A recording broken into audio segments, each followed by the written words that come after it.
I'm going to fully explain Paragon trees, each of the individual trees, the actives, as well as how to min-max your points. I've reset all of my points, so I will spend all of my points in this video to make it more clear for you. First thing we'll do is break down each of these individual trees, their passives and actives, and then we'll go from there and spend our points. Vanquisher is one of the first trees you're going to unlock. It is going to be a PvE damage-based tree. It has lots of damage as well as armor penetration and life easily available, so we will be putting points into this tree. The actives are going to increase your attack speed and its stacks, whereas this will do increased damage as well. The only interesting one is you do actually get additional inventory rows per point here in deeper pockets. So you could potentially spend to get more inventory space as well, which will help you with the blacksmith salvage bonuses. All in all, for this, what I'm going to be doing is I'm going to be receiving the damage points and the life points from here first. We will be hyper focusing on damage and life in this build, and I don't really care about any of these killing monsters, guaranteeing crit, etc. I'm not really looking for any of these PvE active bonuses. I'm looking for the passive bonuses, as these will stay no matter if we have this activated or if we do not have this activated. So for now, I'm going to be taking the damage and the life points, and we'll come back to take the armor penetration if we have spare points left. This will move us onto the survivor tree. Now, survivors actives are actually, in my opinion, a little bit better in PvE or PvP than PvE, as every 10% of missing life, you take less damage. You also, when you drop below a certain percent of life, you gain increased movement speed as well, which can be used in PvP. Fatal attacks from monsters will reduce your life, so this one is sort of like cheat death from gladiators. However, is not as good in PvP because, once again, this is only from monsters. The reducing the cooldown of Stalwart and Escape Artist isn't really that big of a deal, because Stalwart, whenever you drop below your life, you gain increased block chance, and block isn't as important unless you're a Crusader using the Gimcrack Buckler, in which case that block actually stacks, and you can have a really interesting mechanic with that there. Otherwise, the actives aren't really as important, except for early game PvP when you don't have any other options. So for right now, I'm going to take the 5 points in life, and I'm going to wait and come back to this one later.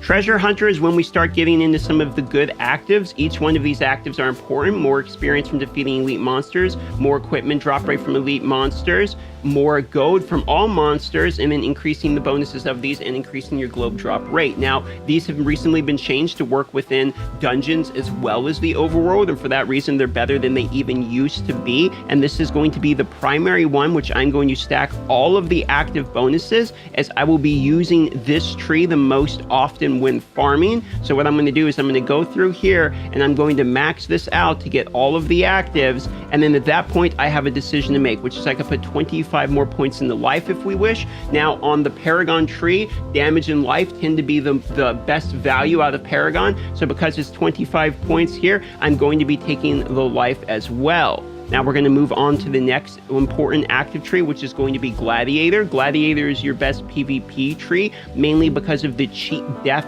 proc, but if you look at it, all of these are good in PvP. So starting with Uncontrollable, this removes basically a loss of control that you would have had, and you can do that once every 30 seconds. Now, Quick-Witted reduces the duration of control effects against you, so once again, it's going to help in PvP. And then Trapper is probably the least important one of all of these, where it leaves traps behind you, and then these are going to reduce the cooldown of the Uncontrollable and Trapper as well, but does not reduce the cooldown of Cheat Death. Cheat Death has a very long timer on it, every 210 seconds. So for that reason, you can select this active. Once Cheat Death is used, you can select a different active for PvP in order to min-max your PvP, which we'll talk about later. Because I want all of these, what I'm going to do is go through here like this, and I'm going to want all the actives. Excuse me, I have the hiccups during this. I want all of the actives here. I'm going to take these here in order to get Trapper as well. I'm going to take the armor, and then I'm going to take this. And once again, damage is pretty much the most important thing we can get out of here. So I'm going to put 25 points into damage, and I'm going to fully max out this tree as well. So we have Gladiator fully maxed out. We have Treasure Hunter fully maxed out. And these are pretty much the two trees that we're going to be using for PvE and PvP for the most of the time. Now, moving on to Soldier. Soldier is going to grant bonus effects both in PvE as well as PvP. So for instance, if you look at this one, party members within 15 yards reduces the damage you take, all right? Whenever you drop below 15% life, you will regain first aid, recovering 15% of your maximum life per second. for 3 seconds. So you'll gain large chunks of HP. Battle morale can now stack up to 8 times, and the cooldown of first aid is reduced. So we have battle morale, which is this one, which is enemy players killed within 15 yards by one of your party members, increases your damage by 3% for 10 seconds, stacking up to 4%. Essentially, this is a PvP-based damage ramping type of mechanic. Most people will use either this one after Gladiator for the actives when you're in between, or they'll use the Duelist one as well. For now, all I'm going to be doing is I'm going to be going here and taking the life from this, and we could put 15 points in resistance to get the damage if we want, but for right now, we're just going to take the life, and we'll come back to that one if we have spare. Now, Mastermind is more of a raid centralized PvE grouping type of skill tree. So let me break it down for you. Party members gain within 5 yards gain increased skill damage while your party member has 4 different classes. This is not a cumulative from multiple sources. So it's effectively, if you are in a min-max party, you can get a bonus increase of damage. Now this one's interesting. All party members within 5 yards of you gain 3% additional damage reduction. This effect is cumulative from multiple, or is not cumulative from multiple sources. Okay. And then this one here increases your crit chance by 2.5% for each different class representing your party, so up to a 10% here as well. And then what this one is the most interesting, the reason people like Mastermind is while your party is a member from 4 different classes, your attacks have 5% chance to make the bosses invulnerable for 3 seconds. Damage taken while vulnerable is increased by 20%. So you can effectively weaken the boss and have everyone increase their damage by 20%. So you can see why that could be nice in like a giant raid type of scenario. However, these other skills, because they're not cumulative here, not cumulative from multiple sources, tend to be a little bit lackluster. So if you're going to put points in here, it's going to be only because you can get the armor penetration, the damage, and the life. So because we're not putting points for the actives, we're going to go back and continue to look at. We're going to place all of our points for the actives first, and then what we have left, we'll come back and place for the passives. So we're going to move on to Massacre now. Now, Massacre is about kill streaks. Here's the thing about the kill streaks. This does actually make kill streaks easier because it increases, look at this, primary attack speed. Kill streaks expire slower. Picking up items will refresh the duration. Every 10 kills, you grant increased movement speed up to 15%. Kill streaks grants you damage reduction, increases the bounds of this. You would think this would be great for kill streaks. The reality is it's not, because when you're kill streaking, you're farming overworld, and you're doing that because you either want dust, you want legendary items, or you want experience, all of which is increased by treasure hunter. So for that reason, you're going to be using the treasure hunter actives and never Massacre. So if we're going to put points in Massacre, it's only going to be for the damage bonuses, for instance, damage and armor penetration. For that reason, we're not using it for its active. So we're going to come back once we have passive points to spend and look at it once again. And now we're going to move on to Brawler. So Brawler, let's talk Brawler. Stand Firm reduces the duration of loss control by 20%, effects applied to you by elite monsters. Here's the thing.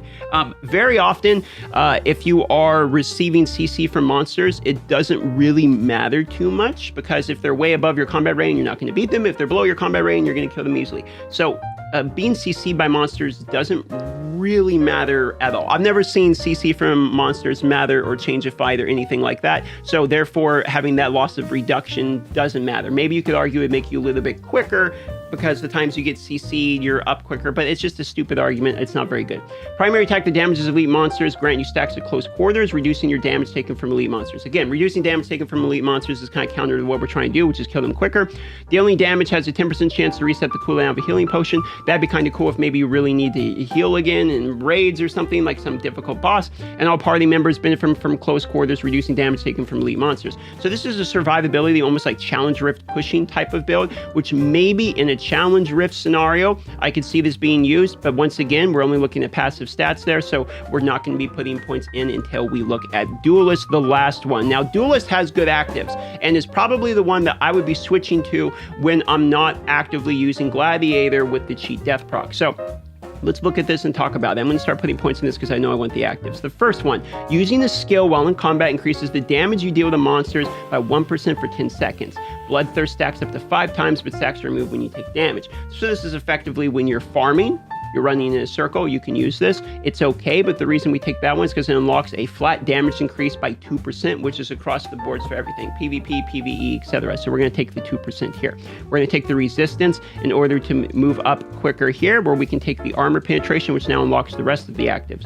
Bloodthirst and Fury are removed from taking damage. You discharge lightning damage up to 5 targets within 5 yards. This is nice for overworld farming, but once again, we'll probably use Treasure Hunter, but it is a fairly decent secondary option, and we haven't taken many of the actives, so we can afford to take this one here. This will allow the previous bonuses to stack up to 10 times, Bloodthirst and Fury. And if you look at Fury, this is where we get good here, is a skill while in combat increases your critical hit chance by 1% for 10 seconds, stacks up to 5 times, but stacks your move when you take damage.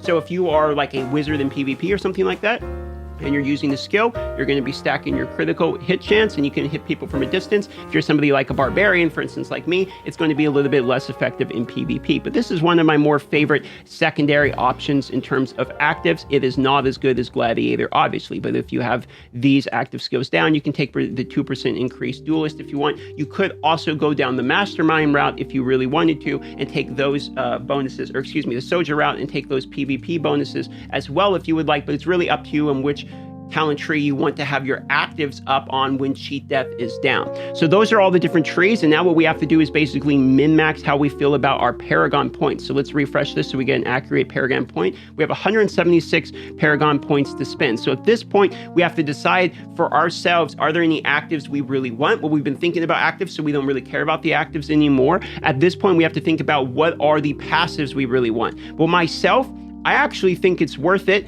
to spend on the deeper pockets. I want the inventory row just as a quality of life thing for when I'm farming. This passively works on everything. So if we look at it right here, you can see my inventory rows go down to right here. Okay, there they are. So now if I go Paragon tree and I'm going to go +1 row, next rank inventory rows and gym bag rows. You see that? We get inventory and gym bags. Look at that, +1. Next, now we get another inventory row. So that's 2 inventory rows, another gym bag row, and then 3 for both. So we got 3 additional inventory rows and 3 additional bag rows instead of having to spend on the Boon of Plenty to get additional storage. So you can actually get additional storage without spending any money at all. Now we're looking for the cheapest options for damage and life. So obviously we have some damage available right here from Duelist, and we have some life available. So we're going to be grabbing both of those. So Survivor, we've got the 5 points in life. So it actually only costs 1 here, 10 of the armor, which isn't that bad to get anyway, 1 additional there in order to get to the life here, which gives us 1 additional for the precognition in order to give us more damage there. So I'm going to be taking these ones as well. The next easiest one is going to be 5 points in potency. Take 1 point there in order to unlock the 15 points here in armor penetration, which gives us an additional point there, which gives us 20 points for the damage and unlocks the ability for us to go for the life here as well. And that is going to be my maximum points assigned. So it ends up looking something like this. I have a split between some of the things I wanted to more target, like I really wanted the inventory space, so I put a little extra points there as a personal preference. But other than that, I was targeting the passives of damage and life, and I was only taking the actives from the ones I really wanted. So I ended up with 72 in Vanquisher. I ended up with 58 in Survivor. I ended up with 100 in Treasure Hunter to fill that out. Same with Gladiator. These are going to be my 2 most used Paragon trees. Soldier, for instance, I just took the life out of. Mastermind, I ended up with 62 to go all the way through to the life. Massacre, I didn't really take any points from. Now, you could have, if you really wanted to take armor penetration, you could have gone through there. Brawler is another option. If you wanted to take Brawler in order to go for the damage and life here, you could have done that, but I skipped that one until later. And then Duelist, I went 95 points in because I wanted the actives to try out in the overworld and some dungeons and some other type of situations. And then I also wanted the damage and life, armor penetration, etc. from it, but it was expensive to take 25 points in resistance. All in all, my stats ended up looking like this: 503 assigned points. We have 140 armor, 180 armor penetration, 240 potency, 200 resistance, almost 29,000 life, and 2,800 damage. If you don't have that many points, start with Treasure Hunter. Max out Treasure Hunter first, as you're going to be doing a lot of overworld farming in order to get the dust to level up your blacksmith. After that, you can max out your Gladiator in order to have PvP, and from there, follow the rest of this guide in order to get your bonus passive stats. If this video helped you at all, or you learned anything, or you just enjoyed it, consider liking the video and subscribing to this channel for more daily Diablo Immortal content. Here's a couple options for videos to watch on the end. I recommend watching the one where Asmongold reacted to me. That's interesting. Or here's a Heliquary boss breakdown of every single boss Heliquary guide for you in detail.